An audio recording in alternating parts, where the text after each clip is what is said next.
Hey, ¿qué tal amigos? Sean bienvenidos una vez más a esta que es su Granja Humana MX.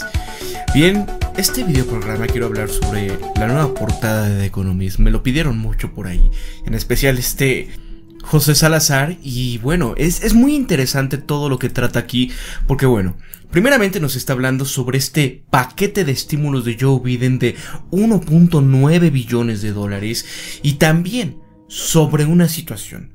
La pregunta de los 3 billones. Los consumidores en el planeta están sentados sobre montones de dinero en efectivo. ¿Lo van a gastar? ¿A qué se refiere con esto?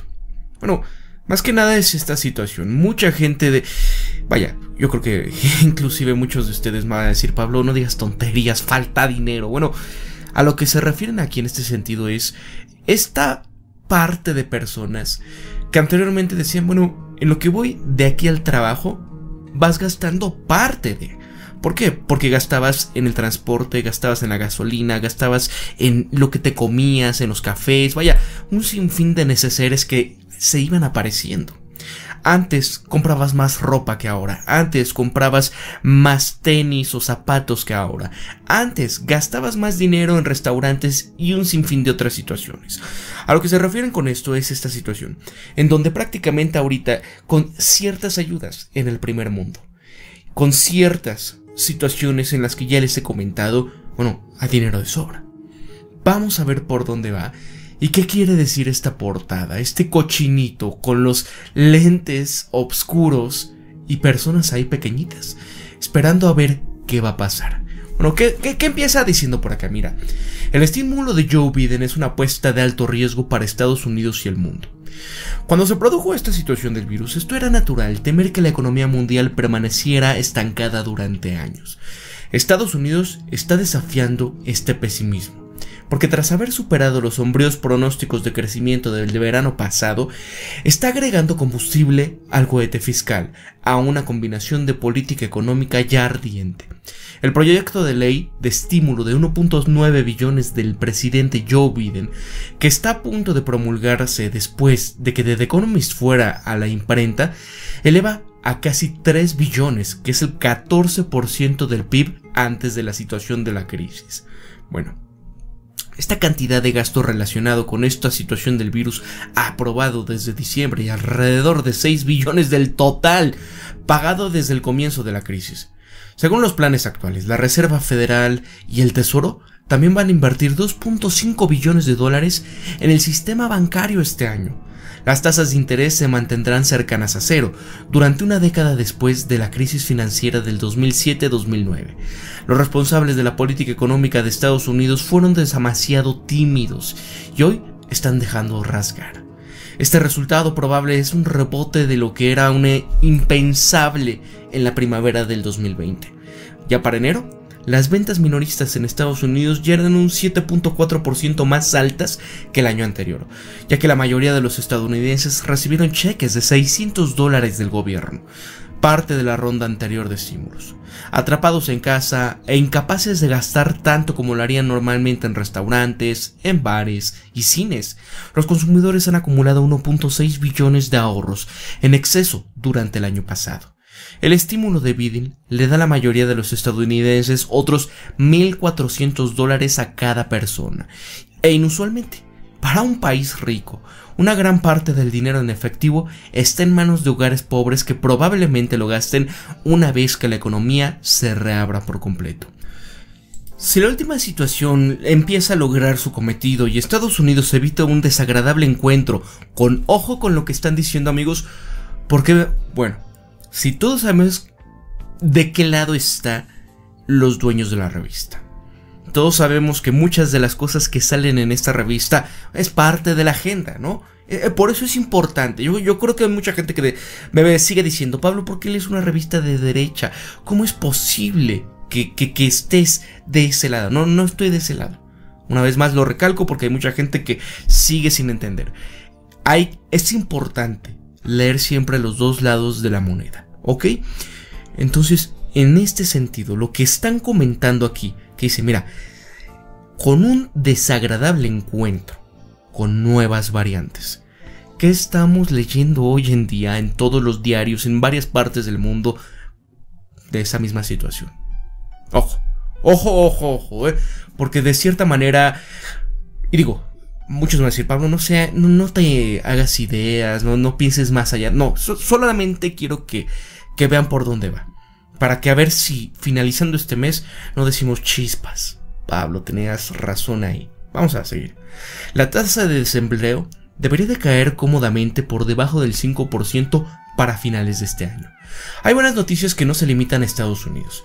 Las encuestas de manufactura son saludables, incluso en la zona euro, que está trazada en la última solución y luchando contra nuevas variantes, y está aplicando menos estímulos. El gasto de Biden va a impulsar aún más la demanda mundial de bienes.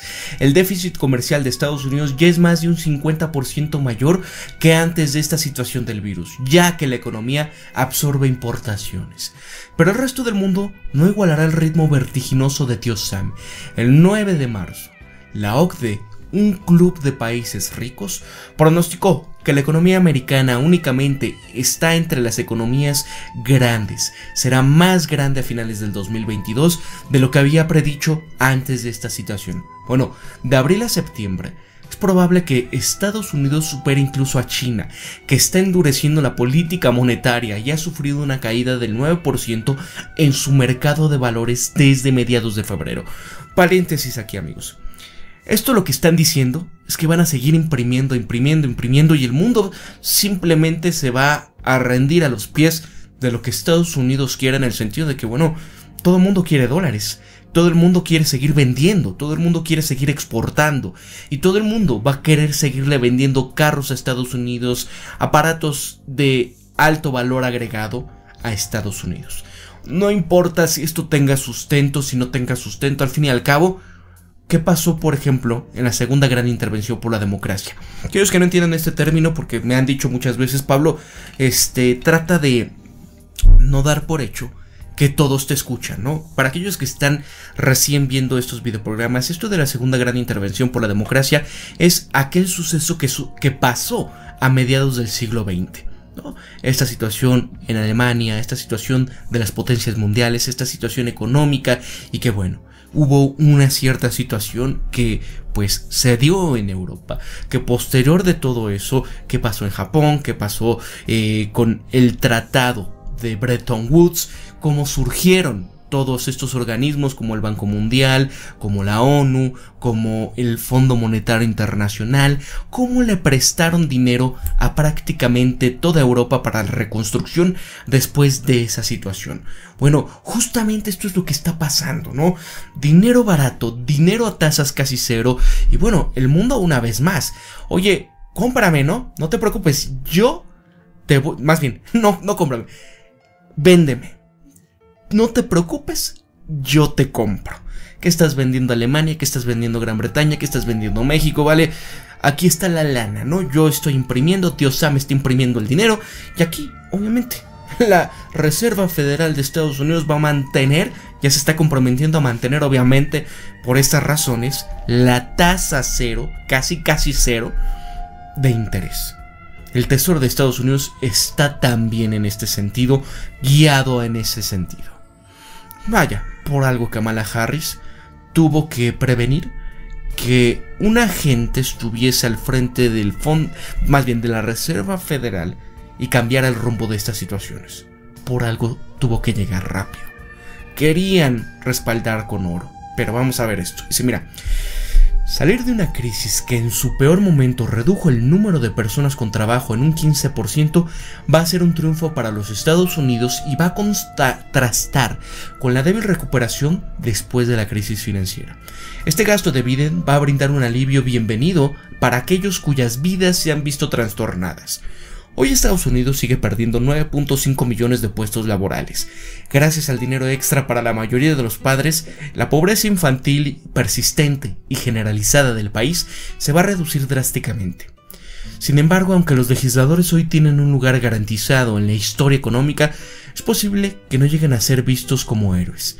Y esto se debe a que Estados Unidos está llevando a cabo un experimento económico impredecible de 3 frentes, que presenta niveles históricos de estímulos fiscales, una actitud más tolerante de la Reserva Federal hacia los excesos temporales de la inflación y enormes ahorros reprimidos que nadie sabe si los consumidores se acumularán o gastarán. Este experimento no tiene parangón desde la segunda gran intervención por la democracia. Y esta situación de peligro para Estados Unidos y el mundo es que la economía se sobrecaliente.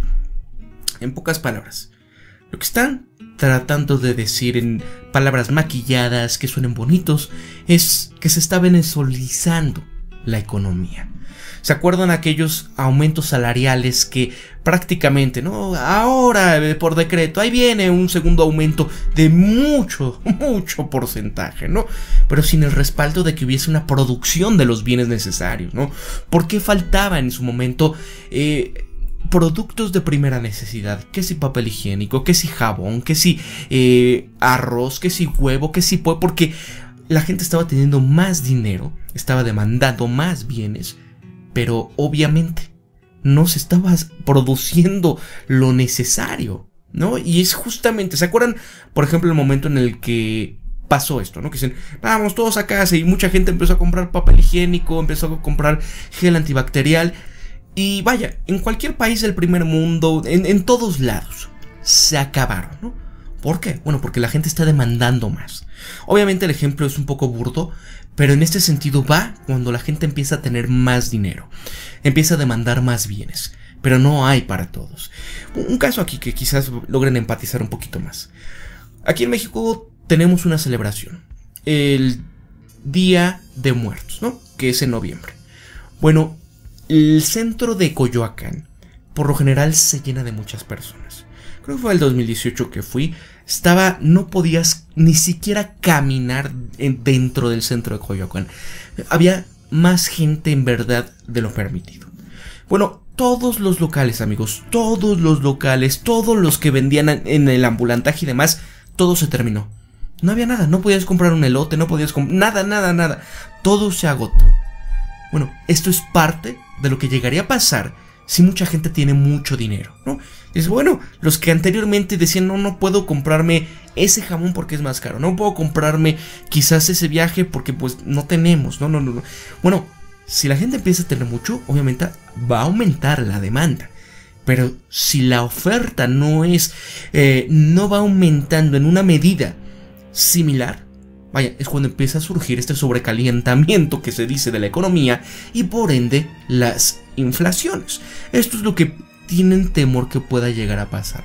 Ya lo habíamos comentado el año pasado, me parece, o a principios de enero, que lo que íbamos a experimentar quizás a mediados de este año iba a ser una fuerte inflación.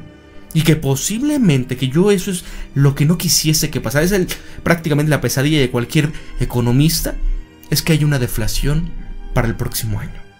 Una deflación obviamente porque pues bueno, se sobrecalentó tanto la economía que va a llegar el momento en el que, así como en Venezuela en su momento, vaya, van a empezar a perder trabajos, no va a empezar a alcanzar casi para nada, y con esto pues bueno, llegará el momento, que es una situación que es muy raro que pase, pero ante el desempleo, ante la pérdida de valor de tu moneda, ante una situación así, pues dices, chispas, ya nadie me está comprando esto, pues vamos a tener que estar bajando. Pero obviamente una empresa no va a bajar los precios así porque sí, sino que va a decir, bueno, pues lástima, no se está vendiendo, voy a tener que recortar la producción, es decir, la planta laboral en tanto por ciento. Y eso es un círculo vicioso, amigos, que va creciendo, y obviamente es cuando una economía pues prácticamente queda en el desahucio. Así es. Vamos a continuar. Dice, mira, es un riesgo que los inversores han estado sopesando. Los rendimientos de los bonos estadounidenses para 10 años, que se mueven inversamente frente a los precios, han aumentado alrededor de 1 punto porcentual desde verano pasado, debido a las expectativas de una mayor inflación, tasas de interés más altas. Debido al papel fundamental de Estados Unidos en el sistema financiero mundial, su perspectiva de la política monetaria traspasa fronteras, y en las últimas semanas el Banco Central de Australia ha tenido que aumentar sus compras de bonos para evitar que los rendimientos suban demasiado. El Banco Central Europeo estaba decidiendo si realizar una intervención similar cuando salimos de la imprenta. Los mercados emergentes con grandes déficits como Brasil o con grandes deudas denominadas en dólares como Argentina tienen motivos para temer el endurecimiento de las condiciones financieras mundiales tras un cambio en la política monetaria estadounidense. Es decir, si la Reserva Federal dice, bueno, amigos, pues nuestra economía ya está sana, entre comillas. Ya estamos siendo ganones, ya superamos una vez más a China, pues bueno, es tiempo de aumentar la tasa de interés. Se acaba el mundo, amigos, económicamente. Vamos a continuar, porque obviamente, imagínense que le digan a la Argentina, amigos, lo sentimos, las tasas de interés suben. Vaya, ni vendiendo la Patagonia. Dice, mira, la Reserva Federal es firme en que mantendrá las tasas de interés bajas y va a continuar comprando activos hasta que la economía sea mucho más saludable. La inflación aumentará inevitablemente a medida que un colapso de los precios de las materias primas al principio de esta situación del virus se salga de las comparaciones con el año anterior. Pero la Reserva Federal ignorará esto. Es decir, va a ser de la vista gorda. Porque obviamente, ¿qué está pasando ahorita con el petróleo? Está subiendo muchísimo, ya ha sobrepasado pues prácticamente los $60. Una situación impensable, ¿no? Que dices, bueno, ¿cómo no? Bueno, aquí está pasando. ¿Cuánto está aumentando el cobre? ¿Cuánto está aumentando las tierras raras? Que son lo necesario precisamente para la tecnología. Continuando dice, mira, bajo su nuevo régimen de metas de inflación promedio y adoptadas este año pasado, está tratando de lograr una inflación por encima de su meta del 2% para compensar déficits pasados. Eso es particularmente deseable porque durante gran parte de la última década el problema de la economía mundial ha sido muy poca inflación, no demasiada. Incluso si la economía finalmente se sobrecalienta, Jerome Powell, presidente de la Reserva Federal, ha argumentado que esto también será temporal. También argumenta que la dinamización en la inflación a largo plazo no va a cambiar de la noche a la mañana. Pero dice, mira, ganar billones de dólares, no tenemos motivos para dudar que los planes a corto plazo de la Reserva Federal, pero ni ella ni los mercados pueden predecir el resultado final del experimento estadounidense. La Reserva Federal podría tener que verter agua fría sobre la economía, elevando las tasas de interés para reducir un poco la inflación. Esto lo que quiere decir, miren, la política monetaria, el Banco Central lo que hace para evitar que crezcan mucho los precios, obviamente aumenta la tasa de interés. ¿Qué quiere decir? Que, por ejemplo, si tú tienes, supongamos, $10,000 en el banco y dices, oye, la tasa de interés del Banco Central está alta y los bancos te están ofreciendo tanto dinero por tenerlo en el colchón. O bueno, no en tu colchón, sino en el de ellos. Y dices, oye, mira cuántos planes para invertir, ¿no? Oye, está bien, ¿no? Sin hacer absolutamente nada, lo metes al banco y ellos te van a dar una tasa de rendimiento buena. Bueno, esto evita precisamente que el dinero esté circulando. Dices, vaya, que se empiece a ir a la especulación, que empieces a ponerlo aquí en los bancos, ¿no? Y que ellos lo sigan moviendo y demás, pero con esto evitas que se esté sobrecalentando cada vez más y más, porque dices, si no te está generando el banco, lo que vas a hacer es, obviamente, invertirlo, ¿no? Gastártelo, porque dices, no, pues voy a estar perdiendo si lo tengo en el banco. Mejor empezar a dinamizarlo, empezar a hacerlo crecer, empezar a comprar, empezar a invertir y demás, ¿no? Eso es justamente, pero obviamente empieza a haber en determinados casos una mayor demanda de bienes. Y si no hay una mayor productividad, ¿qué puede llegar a pasar? Empiezan a aumentar los precios. Entonces, eso es justamente el mayor instrumento que tienen los bancos centrales para controlarla. Por eso es que dicen, si vemos que se sobrecalienta la economía, bueno, la Reserva Federal va a tener que hacer esto. Entonces, amigos, imagínense que llegue a pasar esto. Una hiperinflación en Estados Unidos. Y que en determinado momento digan, lo sentimos, mundo, pero American First. Van a hacer esto y el mundo va a tener que atenerse a lo que sea, ¿no? ¿Sabes qué? Las deudas. Imagínate Argentina, imagínate Brasil, imagínense México, en donde han dicho, ay, ¿cómo es posible que lo dijo que no se iba a endeudar y ve cuánto ha crecido la deuda? Bueno, es por la situación cambiar, amigos. Eso afecta también, ¿no? Y si ahora empiezan a poner esto en determinado caso, que existe una inflación que sobrepase las expectativas, pues bueno, veríamos aumentada nuestra deuda. Todo el planeta. Dice, a ver, en este sentido la Fed podría tener que verter esto de al agua fría, ¿no? Esto de empezar a aumentar las tasas de interés para reducir la inflación. Sería incómodo, dado lo mucho que recientemente ha enfatizado su obligación de buscar una fuerza amplia e inclusiva en el mercado laboral. Las tasas más altas perforarían los mercados de activos. También podrían precipitar un conflicto con un gobierno cada vez más endeudado. Y así, amigos, ¿qué dice con esto? Todos los chips son rojos. Este estímulo de Biden es una gran apuesta. Si vale la pena, Estados Unidos va a evitar la miserable trampa de baja inflación y baja tasa en la que Japón y Europa parecen estancados. Hay otros bancos centrales que pueden copiar el nuevo objetivo de la Reserva Federal. Este estímulo fiscal masivo puede convertirse en una respuesta normal a la recesión. Sin embargo, este riesgo es que Estados Unidos se quede con deudas en aumento, un problema de inflación, un banco central enfrentando una prueba de credibilidad. Bueno, este periódico, es decir, The Economist, hubiera preferido un estímulo menor. Lamentablemente, la política conflictiva de Estados Unidos no permite una formulación de políticas afinadas, y los demócratas querrían todo lo que podían conseguir. La apuesta de Biden es mejor que la inacción, pero nadie debería de dudar del tamaño de su apuesta. Aquí lo que están diciendo, bueno, es que no pueden tirar para casa, ¿no? es como si los medios de comunicación aquí en México tiraran a la disidencia o a la oposición, por así decirlo, ¿no? Que es quienes pagan prácticamente a los medios de comunicación tradicional.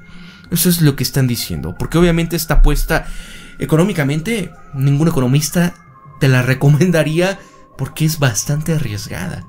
Estamos ante la antesala de que en verdad se inicie una hiperinflación. Esperemos que no, porque las consecuencias obviamente va a ser que ellos quizás se quieran salvar aumentando la tasa, pero aún así el mercado inmobiliario en Estados Unidos sería posiblemente una burbuja más que reventaría. Imagínense la gente que no pudiese llegar a pagar esto. Ya ni les digo siquiera de los créditos estudiantiles. Solo pongan en perspectiva esto. Sería un acabose. Entonces por eso es, ¿sabes qué? El estímulo no debió de haber sido en un sentido tan amplio. Quizás el haber relajado un poco las situaciones de la sana distancia y todo esto pudo haber sido mejor. No sé, ustedes saben qué es lo que opino yo. Yo sería esto. Hubiera relajado esas medidas, pero bueno. Vamos a ver, ¿cuánto tiempo llevamos por acá? 23 minutos, ok. Voy rápido con parte del otro, ¿no? Y terminamos, amigos. No lo quiero hacer muy largo porque hay mucha gente que a veces le da miedo este tipo de temas. A veces, pues, como que dice, no, es que economía no me gusta. Pero es necesario, amigos, porque esto es lo que va a pasar. Esto pongan mucha atención. Yo sé que quizás no son temas, oye, mira, Buda, oye, ¿sabes qué? Mira, la tierra hueca y demás. No, a ver, vamos a ir con esto. Y es serio. La pregunta de los 3 billones. Los consumidores del mundo están sentados sobre montones de dinero en efectivo. ¿Los van a gastar? Bueno, parece que los jugadores impulsarán la recuperación económica, y especialmente en Estados Unidos. Estos controles económicos implementados durante la segunda gran intervención por la democracia hacen que estas restricciones actuales sobre restaurantes y estadios de fútbol parezcan laxas. Estados Unidos y el gobierno racionó todo, desde café hasta zapatos, y prohibió la producción de neveras y bicicletas. En el 43, toda la industria automotriz vendió solamente 139 automóviles. 2 años más tarde, esta intervención por la democracia terminó y se produjo el auge liderado por los consumidores. Los estadounidenses utilizaron sus ahorros personales que habían acumulado en tiempo de esta situación y para 1950 los fabricantes de automóviles producían más de 8 millones de vehículos anuales. Los gobiernos de hoy están reduciendo lentamente los bloqueos, a medida que la última solución reduce hospitalizaciones y situaciones de esto. La atención se centra en la forma probable de la recuperación económica.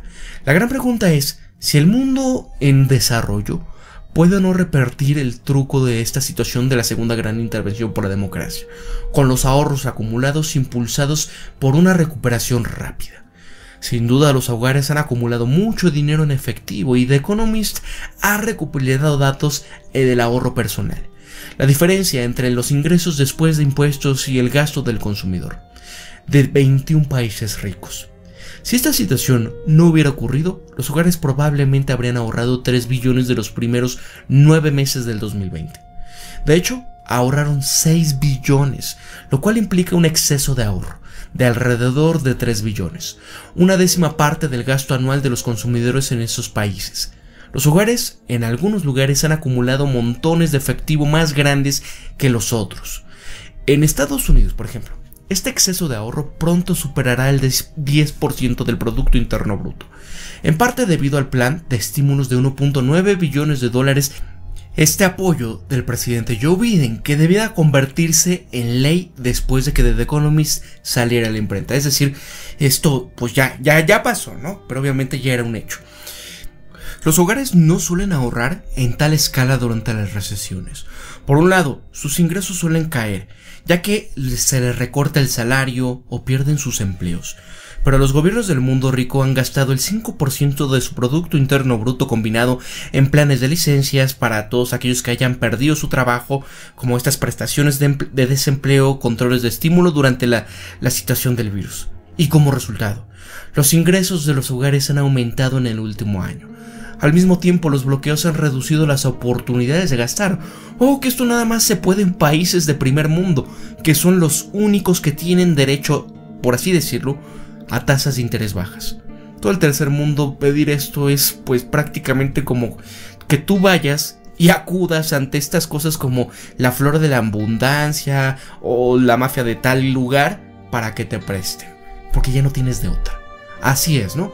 Dice, mira, ¿qué harían los consumidores con su efectivo? Bueno, si lo gastaran todo a la vez, el crecimiento del Producto Interno Bruto de los países ricos probablemente superaría el 10% en 2021. Una cifra tan embriagadora que avergonzaría a la reproducción de la segunda gran intervención por la democracia. Probablemente también generaría un aumento en la inflación. Y en el otro extremo, los hogares no podrían gastar ni uno de sus ahorros.